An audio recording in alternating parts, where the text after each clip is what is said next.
সরকারি কর্মকর্তা ও কর্মচারীদের মহার্ঘ ভাতার বিষয়ে এখনো কোনো সিদ্ধান্ত হয়নি বলে জানিয়েছেন অর্থ উপদেষ্টা ডক্টর সালেউদ্দিন আহমেদ। মঙ্গলবার সচিবালয়ে সরকারি ক্রয় সংক্রান্ত উপদেষ্টা পরিষদ কমিটির বৈঠক শেষে সাংবাদিকদের কথা বলেন তিনি। উপদেষ্টা আরও বলেন, মহার্ঘ ভাতার বিষয়ে সিদ্ধান্ত কে নিয়েছে তিনি তা জানেন না।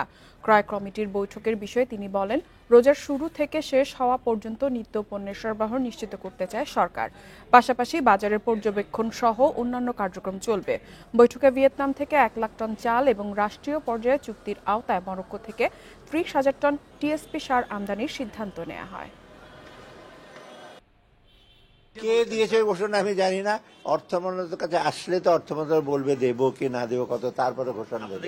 গেছে, আমরা তো এখনো ঘোষণা দিইনি, আমি তো এখনো সিদ্ধান্ত দিইনি। এখন প্রয়োজনীয় হলো আমাদের খাদ্যদ্রব্য, সার, জ্বালানির ব্যাপার আমরা ডিসিশন এগুলো নিশ্চিত করা।